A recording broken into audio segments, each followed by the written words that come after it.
आज हम एक अलौकिक प्रेम कथा आप लोगों को सुनाएंगे।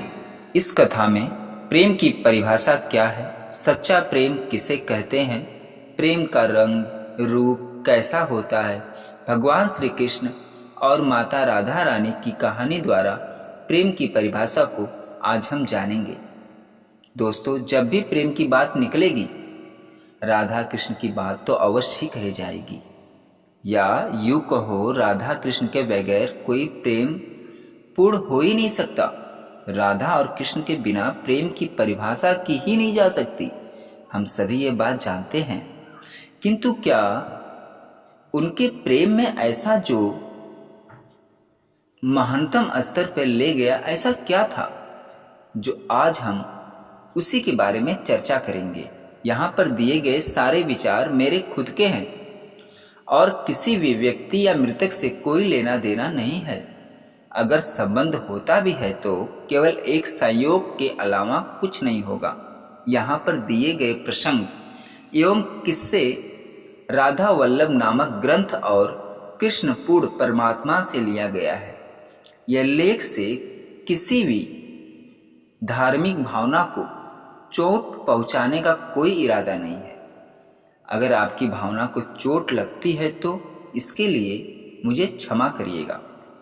राधा कृष्ण के प्रेम को जानने के लिए प्रथम तो हमें प्रेम को समझना चाहिए, अन्यथा राधा कृष्ण को समझ पाना अत्यंत कठिन है। प्रेम एक ऐसा ढाई अक्षर का शब्द जिसे सुनते ही एक रोमांच अपने तन बदन में व्याप्त होने लगता है। एक ऐसी अनुभूति छाने लगती है जैसे स्वर्ग का आनंद मिल रहा हो। प्रेम है ही ऐसा। यहाँ पूरा जगत जब परमात्मा ने बनाया तब प्रेम बनाया, और तब से लेकर आज तक सृष्टि प्रेम के माध्यम से ही चल रही है। प्रेम के बगैर एक पल भी यह संसार ना चले। सूरज धरती को ऊष्मा प्रदान करता है जिससे यह जीवन फलता है, यह प्रेम है। पुष्प खिलते हैं तो भी प्रेम है।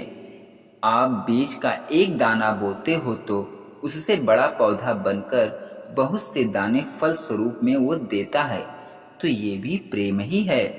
एक माँ अपने बच्चे को जिस तरह संभालती है, दुलारती है, लाड प्यार जताती है, यह प्रेम है। रात को चंद्रमा शीतलता देता है, ये भी प्रेम है। यह संसार जगत देखोगे तो पाओगे कि प्रेम के अतिरिक्त कुछ भी नहीं है। प्रेम ही परमात्मा है और प्रेम ही जीवन है। प्रेम के बिना यह जीवन भी नहीं रहेगा। यह प्रेम है, पर क्या सही में हम लोग प्रेम को जानते हैं? तो ना चाहते हुए भी उत्तर देना पड़ रहा है, नहीं, बिल्कुल नहीं जानते। प्रेम को अगर जान लोगे तो यह विषय का, जो भोग का, विलास का, यह सब व्यर्थ हो जाएगा। प्रेम एक अलग है। आइए हम उसके बारे में विस्तार से बताते हैं।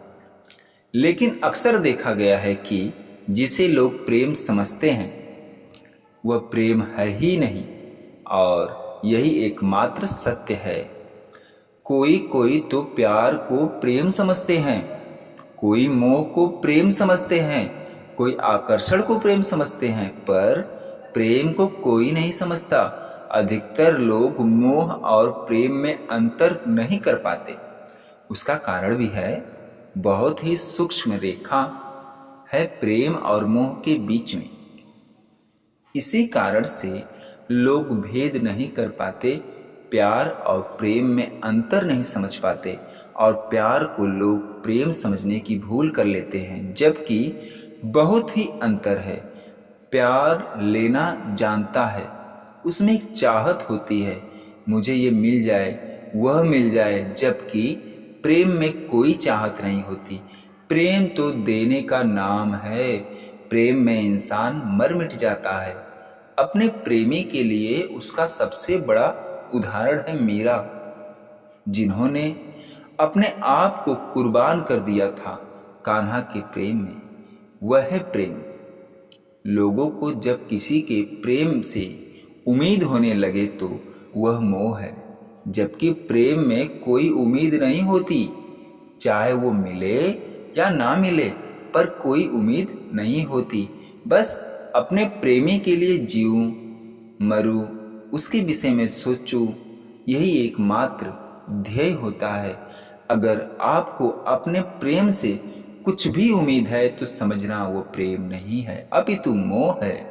धृतराज समझ रहा था दुर्योधन के प्रति उसका प्रेम है, किंतु था मोह। मोह में अगर उम्मीद सफल ना हो तो प्रेम में परिवर्तन आने लगता है और घृणा में परिवर्तित हो जाता है।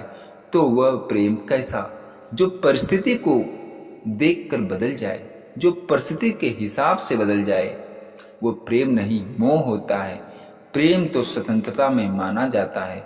अगर आप अपने प्रेमी को पूर्ण स्वतंत्रता नहीं दे पा रहे हैं तो वो प्रेम नहीं है, वह मोह है। दोस्तों, ये थी प्रेम की कुछ परिभाषा जो कि भगवान कृष्ण के लीला से ले गई थी। तो दोस्तों, ये वीडियो आपको कैसी लगी कमेंट में ज़रूर बताएं और चैनल को लाइक शेयर सब्सक्राइब जरूर कर दें। पूरा वीडियो देखने और सुनने के लिए हमारी ओर से धन्यवाद।